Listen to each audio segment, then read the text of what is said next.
That's as good as it gets as far as slide guitar goes. That of course is the great Dwayne Allman off the Allman Brothers live at the Fillmore East, playing that iconic slide guitar intro in Statesboro Blues.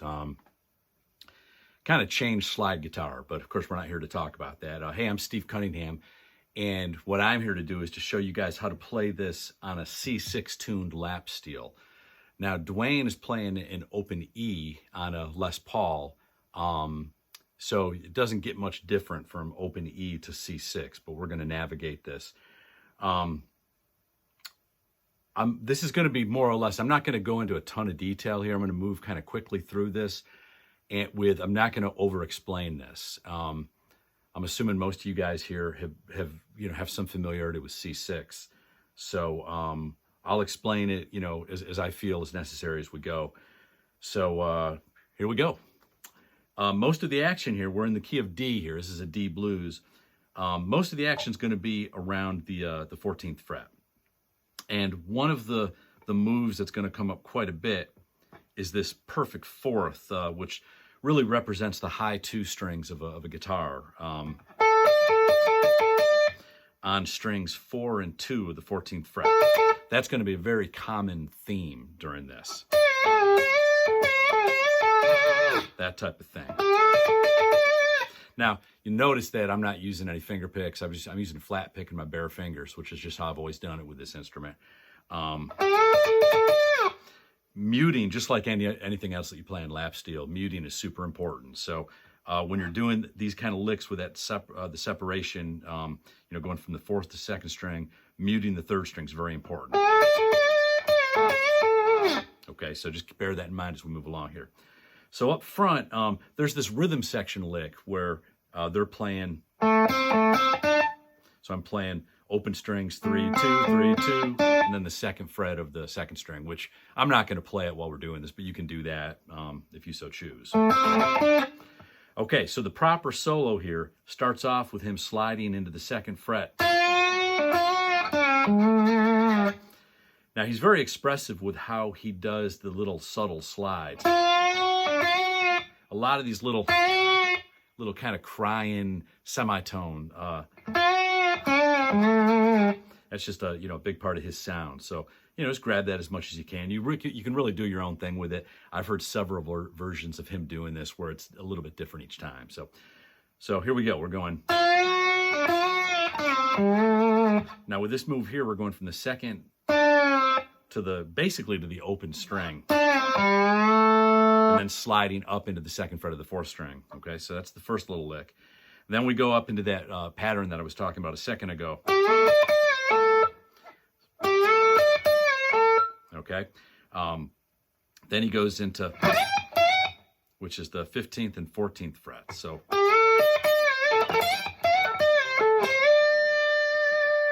again, a little slower.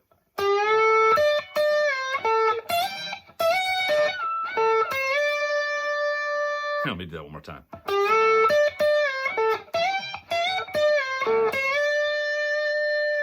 Then back to. This time, when he slides into that major 3rd, which is the F sharp, the 2nd fret of the high string, he takes his time getting there.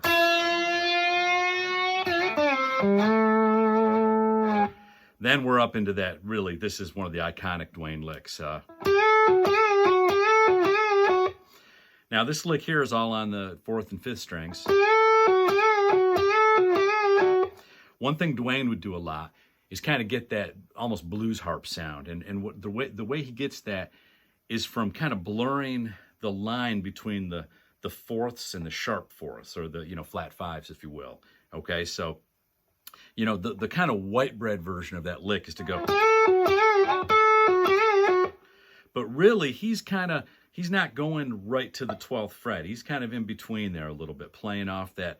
It's sort of like a semitone between those two notes. So it gives you more of that kind of blues harp sound as opposed to more of a diatonic sound. So again, you can kind of season to taste as far as what you think sounds good. But it's real important to stick the landing on the 14th fret notes. Those are the chord tones. So we've got.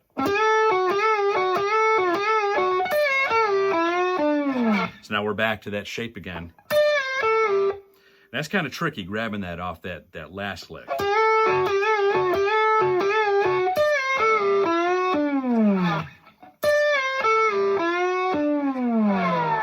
Okay, now we're to the, this is where the 12-bar blues progression starts. Up to this point, it's all been that one chord, you know, ba-da-da-da-da.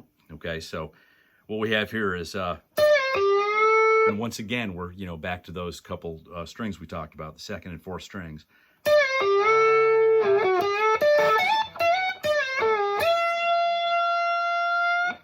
So we're going,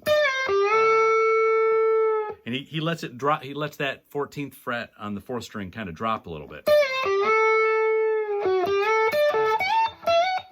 Then he's playing the fifth and the third of that D chord, which is the 17th fret and the 14th fret. And then repeating that figure again.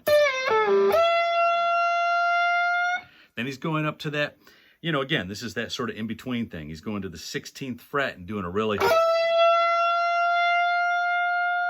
And that's what the blues is all about right there. And then he punctuates that with a little D major partial triad there on the low two strings, the 14th fret. So we've got...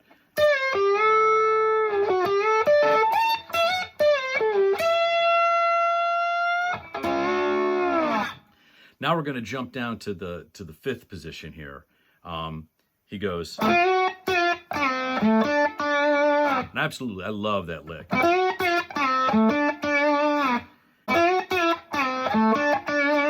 I'm doing there is going from the fifth to third fret on the third string to the fifth fret of the fifth string, and then back to the root on the fifth fret of the third string again. Again.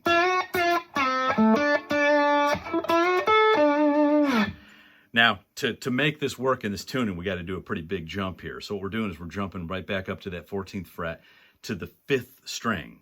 5, 4, 6. And then we got another Dwayneism here.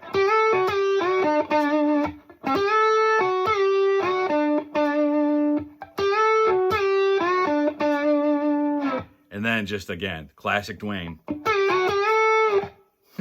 That's just an awesome lick.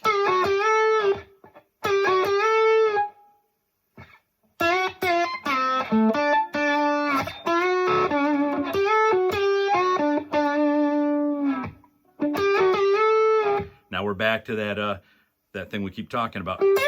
He goes, now this time, because this is happening over the 5 chord, he takes the C note, which is the 12th fret of the second string. He kind of gooses it up to towards that C sharp there, which reflects the major third in that 5 chord. So it's kind of a cool sound. So these two notes here is the same thing as playing down in the A position. So we've got...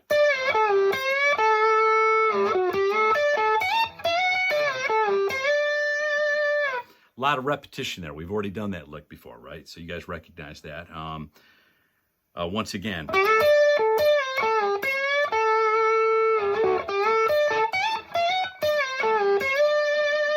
Then he goes down to that C natural.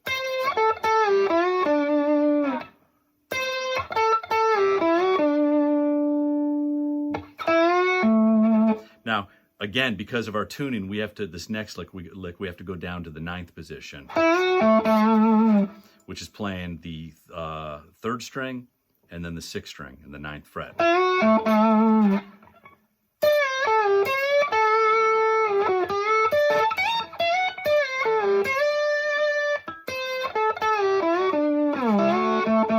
And then back up to the 14th D position, 14th fret on strings 5 and 4. Okay. This is just, again, a great solo to learn. And there's so many little licks and ideas in here and just these great Dwayneisms, which I know I'm guilty of doing these way too much anytime I play lap steel in any tuning, just because it's so hard not to want to go.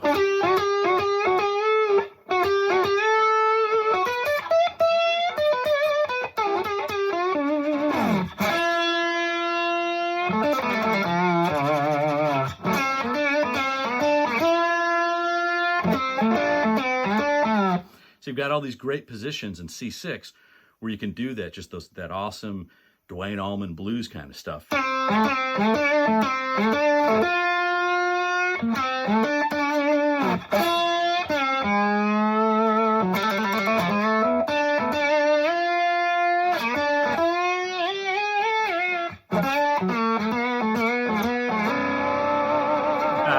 Yeah.